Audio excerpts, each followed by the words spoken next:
लग्नानंतर होईलच प्रेम. प्रेक्षकांनो, मालिका इतक्या सुंदर वळणावरती चाललेली आहे की या मालिकेमध्ये आता काव्याच्या एंट्रीमुळे मात्र आता सनसनाटी सगळे खुलासे होताना आपल्याला दिसणार आहेत. मुळातच काव्याने या सगळ्यामध्ये जे काही आता सत्य सगळ्यांच्या समोर आणलंय आणि त्यानंतर पोलिसांच्या मदतीने तिने असा काही रम्या, विजय आणि वसू या तिघांचा आता इकडे पर्दाफाश केलेला आहे.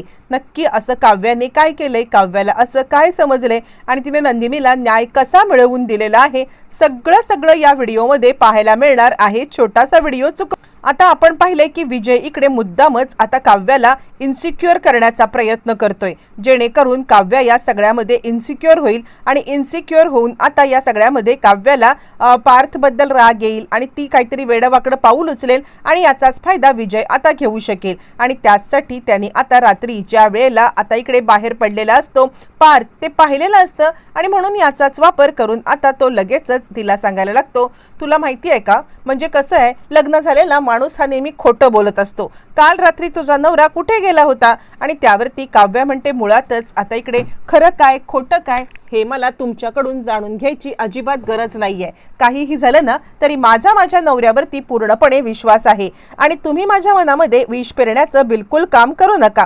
आणि यावरती तो म्हणतो, तू बोलतेयस खरं, पण तुझ्या बोलण्यामध्ये बिलकुल कॉन्फिडन्स नाहीये, म्हणजे हा कॉन्फिडन्स तुझा दिसतच नाहीये. आणि त्यावरती ती म्हणते, माझ्या कॉन्फिडन्सला अजिबात हे करायची काही गरज नाहीये, मुळातच या सगळ्यामध्ये माझा कॉन्फिडन्स माझ्याकडे, असं म्हणत ती आता बोलते खरी. पण त्यावरती मग आता इकडे सांगायला लागतो तो म्हणजे विजय, बघ हो, मध्यरात्री तुझा नवरा कोणत्या तरी मुलीला भेट गेला होता हे मात्र नक्की, असं म्हटलं. आणि त्यानंतर मग आता इकडे काव्या विचार करते आणि ती विचार करते, काल रात्री पार्थ तर बाहेर गेले होते, पण यांनी काय पाहिलंय काही कळायला मार्ग नाहीये. आणि ती विचार करते, डायरेक्ट मी पार्थशीच बोलून घेते. बरं, तोपर्यंत हे सगळं चालू असताना जीवाला नंदिनीची खूप काळजी वाटत असते आणि नंदिनीला आता जीवा सांगत असतो, हे बघ, इतके दिवस तुझ्या गर्भामध्ये बाळ होतं की नाही, पण आता ते नसल्यामुळे शरीराची खूप सारी हेळसांड झालेली असणार आहे आणि त्यासाठी तुला आता स्वतःला या सगळ्यामध्ये हील करावं लागणार आहे. शरीर पुन्हा एकदा नव्या जोमाने आपल्याला हे सगळं करण्यासाठी,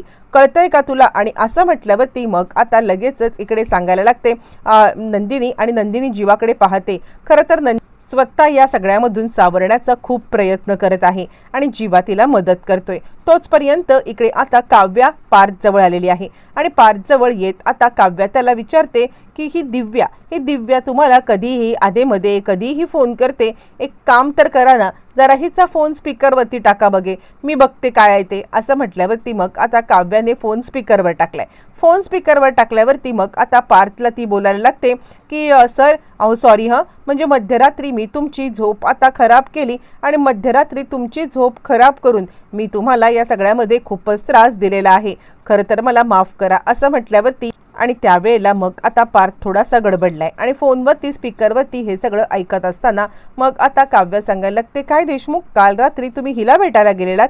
आणि त्यावरती मग आता थोडासा पार्थ सांगायला लागतोय, हो, म्हणजे खरं सांगायचं तर या सगळ्यामध्ये मी आता गेलो होतो खरा, पण अरे तिला ना मध्यरात्री मूवर्स आणि पॅकर्सनी सामान आणलं आणि ते सामान बाहेरच राहिलं होतं म्हणून मी गेलो होतो, असं म्हटल्यावरती मग आता काव्या सांगते, ठीक आहे देशमुख, पण तुम्हाला माहिती आहे का, मला आता हा विजय सांगत होता की काल रात्री तुम्ही बाहेर गेला होतात आणि तुम्ही माझ्याशी खोटं बोलाल.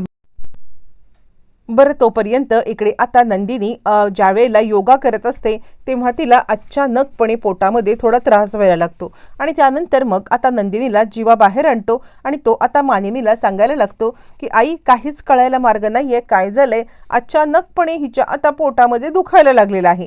आणि त्यावरती मग आता इकडे मानिनी सांगायला लागते, बघू बरं, असं म्हणत ती आता इकडे पाहते, तिला आता मिठी मारते आणि हमसाहुमशी आता इकडे नंदिनी रडायला लागते. नंदिनीला खरं तर या सगळ्यामध्ये आता कुणाला तरी हे दुःख सांगून आपलं दुःख मोकळं केलं पाहिजे असं वाटत असतं, पण काव्यामुळे ती काहीच बोलत नसते. आणि त्याच वेळेला मग आता मानिनी म्हणते, काय झालं? आणि त्यावरती नंदिनी म्हणते, काही नाही, माझ्या थोडंसं ओटीपोटात दुखतंय. बरं, असं होत असताना मग आता ज्या वेळेला लगेचच मानिनी सांगते, एक काम कर ना, डॉक्टरांना कॉल कर तू. आणि डॉक्टरांना कॉल कर म्हटल्यावरती इकडे आता नंदिनी थोडीशी घाबरलेली आहे.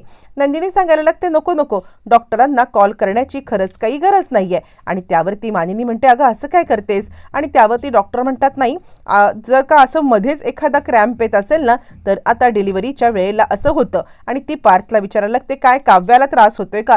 यावरती पार्थ म्हणतो, नाही नंदिनीला त्रास होतोय, आईने मला फोन लावायला सांगितलंय. इकडे नंदिनी आता जीवाकडे पाहते आणि दोघं जण एकमेकांकडे पाहायला लागतात की या सगळ्यामध्ये आता म्हणजे डॉक्टर जे काही बोलतायत ते तर खरं नाहीये असं ह्यांना वाटतंय की आपण तर, आणि आपल्याला तर काही आता सध्या बाळ नाहीये. पण या दोघांनी आता एक चूक केलेली असते आणि ती म्हणजे या दोघांनी सोनोग्राफी न करता परत येणं.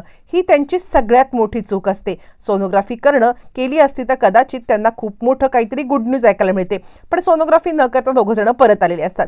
आणि त्याच वेळेला इकडे आता लक्षामध्ये आलेलं आहे ते म्हणजे विजय आता इकडे सासूला आपल्या सांगतोय, बघितलं का बाहेर नंदिनीचे तुम्ही एक्सप्रेशन पाहायला हवे होते. ज्या वेळेला डॉक्टर म्हणाले होते की आता फोनवरती की प्रेग्नन्सीमध्ये ह्या अशा गोष्टी होत असतात, पण त्यावेळेला तिचा चेहरा पाहण्यासारखा. आणि त्यावरती मग आता इकडे सांगायला लागते वसू, अच्छा म्हणजे तुम्हाला असं वाटतंय की त्या दिवशी जो काही अपघात झाला त्याच्यामध्ये नंदिनीचं मिसकॅरेज झालंय? यावरती तो म्हणतो 100%. अहो दोघं एकमेकांकडे कशी पाहत होती? आणि त्यावरती मग आता मानिनी इकडे आता वसू सांगायला लागते, म्हणजे तुम्हाला कळतंय का हे सगळं त्यांनी का केलं असेल? आणि त्यावरती तो म्हणतो, तेच मी विचारतोय, जर काही अशी काही बातमी होती तर त्यांनी लगेच का नाही सांगितलं? मला पण प्रश्नच पडलेला आहे मोठा. आणि त्यावरती वसू सांगायला लागते, तुमच्या लक्षात नाही येत आहे, तुम्हाला एक गोष्ट कळत नाहीये की मुळातच या सगळ्यामध्ये काव्याला त्रास होऊ नये ना म्हणून हे सगळं केलेलं असणार. आणि यावरती विजय म्हणतो, काव्याला त्रास होऊ नये म्हणजे तुम्हाला काय म्हणायचं आहे? आणि त्यावरती मग लगेचच ती सांगायला लागते, अहो तुम्हाला समजत नाहीये का, म्हणजे आता या सगळ्या प्रकारामुळे काव्या आता खूपच घाबरेल आणि काव्या घाबरून तिला आता या सगळ्यामध्ये त्रास होईल ना,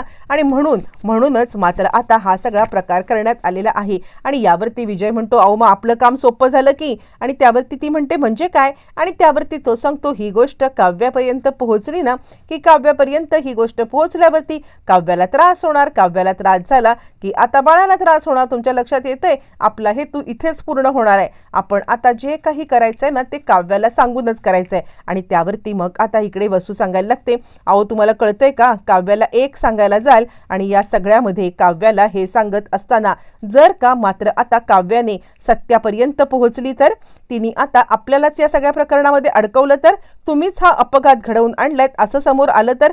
यावरती तो म्हणतो, कसं येईल समोर? तुम्हाला समजतंय का? नाही काही समोर येणार आहे, तुम्ही चिंताच करू नका असं म्हणत तो आता या सगळ्यामध्ये इकडे लगेचच काव्याला पिन मारायला जातो, जेणेकरून काव्याला त्रास व्हावा. काव्याला त्रास झाला की या सगळ्यामध्ये आता इकडे तिचा परिणाम बाळावरती व्हावा आणि ह्याला जो इच्छित हेतू आहे तो साध्य व्हावा. पण त्याला माहिती नाहीये नियती त्याच्याच विरोधात खूप मोठा आता गेम खेळत चाललेली आहे. बरं हे सगळं होत विजय आता काव्याकडे आलाय आणि काव्या म्हणते, काय झालं पिना मारून? काल मला काय सांगायला आला होतात? काल मला म्हटला होतात की खरं तर आता रात्री पार्थ गेले होते, कुठे गेले होते, खोटं बोलताय, मला माहिती आहे पार्थ त्यांच्या पियेला भेटायला गेले होते, त्यात काय मोठं आहे, मला सांगितलं होतं त्यांनी. आणि आता त्यांच्या त्या मुलीला म्हणजे त्यांच्या त्या असिस्टंटला मदत हवी होती त्यासाठी ते गेले होते. पण हे सांगून माझ्यामध्ये आणि पार्थमध्ये फूट पाडण्याचा प्रयत्न करताय का? यावरती तो म्हणतो, नाही मला जे काल रात्री दिसलं ते मी तुला सांगितलंय, पण तुला माहित नाहीये फक्त तुझा नवराच तुझ्यापासून गोष्टी लपवत नाहीये तर तुझी बहीण पण तुझ्यापासून गोष्टी लपवते. आणि असं म्हटल्यावरती आता मात्र इकडे काव्या चिडले आणि काय झालंय, तुम्हाला उगाचच या सगळ्यामध्ये काही ना काहीतरी कुरघोड्या करायच्याच आहेत का? माझ्या बहिणीच्या बद्दल आता नको तेच सगळं बोलून तुम्हाला काय सांगायचं काय? आणि यावरती तो सांगायला तो काल आता तिला थोडा त्रास होत होता, पार्थने फोन लावला होता डॉक्टरांना आणि डॉक्टर म्हटले असे त्रास होतात म्हटल्यावरती ती थोडीशी गडबडले. बघ बाबा तुझी बहीण असून तुला काही खरं सांगत नाहीये, मला तर असं वाटतंय की ती आता प्रेग्नंटच नाहीये. आता मात्र इकडे काव्या चिडले आणि काय चाललंय काय? आणि त्यावरती मग आता लगेचच तो सांगायला लागतो, अगं तुला माहित नसेल त्या अपघात तिकडे झाला होता, इथेच आता तो चुकलाय, बोलूनच तो चुकलेला आहे. आणि तो सांगतो, अगं त्या SP रोडवरती त्या दिवशी अपघात झाला होता आणि त्यात तुझ्या बहिणीला धक्का लागला होता, तरी सुद्धा काहीच नाही बोलत ती, म्हणजे बघ तुझ्या बहिणीचा तुझ्यावरती किती विश्वास आहे. असं म्हटल्यावरती मग आता काव्या इकडे विचार करायला लागते, हा काय बोलतोय आणि ह्याला तिकडचं सगळं दृश्य कसं काय माहिती? चिडलेली काव्या मात्र आता इकडे सगळ्यांना आरडाओरडा करून बोल आणि सगळ्यात पहिले थोबाडीत देते ते म्हणजे इकडे आता विजयच्या. आणि ती सांगायला लागते, तोपर्यंत हा सगळा आवाज ऐकून घरातली सगळी मंडळी आलेली आहेत. वसू आता ओरडायला लागते, काव्या वेड लागले का तुला? काय करतेस काय? विजयरावांच्या थोबाडीत मारण्याची तुझी हिंमत झाली कशी? या घरचे जावई आहेत ते. आणि त्यावरती काव्या सांगते, जावई आहेत तर जावयासारखं त्यांनी सुद्धा राहावं ना. का या सगळ्यामध्ये आता इकडे मला नको ते सांगतायत. काल मला पार्थच्या बद्दल आता भडकवायला आले होते. काल मला सांगत होते की पार्थ तुला फसवतोय किंवा मध्यरात्री कोणत्या तरी वेगळ्या मुलीला बघायला जातोय. आणि आता मला हे सगळं सांगून ह्यांना काय मिळणार होतं? पण तरी सुद्धा खोटं सांगण्याचा यांनी प्रयत्न केला. आणि आज मला सांगतायत की नंदिनीताईचा अपघात झालाय. असं म्हटल्यावरती मात्र आता इकडे नंदिनी आलेली आहे आणि नंदिनी म्हणते, काय हे बोलणे अपघात झालाय? अगं खरंच मला एका गाडीचा धक्का लागला होता, पण ती फार कोणाला गोष्ट माहिती नव्हती. आणि त्यावेळेला ती सांगायला लागते, हे सगळं ह्यांनीच केलेलं आहे, ते काही नाहीये. आत्ताच्या आत्ता पोलिसांना बोलवा आणि ह्यांना ताब्यात द्या. आणि त्यानंतर ती सांगते, पण ताई तू ठीक आहेस ना? नंदिनी काहीच बोलत नाहीये. आणि मग चिडलेली काव्या अशी काही त्याचं आता थोबाड लाल लाल करून टाकते. तितक्यात पार्थनी इकडे आता पोलिसांना बोलवलंय आणि पोलीस आलेले आहेत. आणि आता लगेचच याची रवानगी पोलिसांच्या हवाली करण्यात आलेली आहे. प्रेक्षकांनो, दुसऱ्याला आता इकडे त्रास देण्याचा जो काही प्रयत्न रम्या आणि वसू आणि विजय यांनी केलेला आहे, त्याच प्रयत्नांच्यामुळे आता मात्र या दोघीच जणी आपल्याच ह्याच्यात अडकलेल्या आहेत. आता इकडे विजयची तर हकलपट्टी झालेली आहे पोलीस स्टेशनला. आता त्याचबरोबर बाकी सगळं सत्य सुद्धा समोर येत. आता इकडे नंदिनीच्या प्रेग्नन्सीचं सत्य सगळ्यांच्या समोर येणार का? येणाऱ्या भागात सगळं कळणार.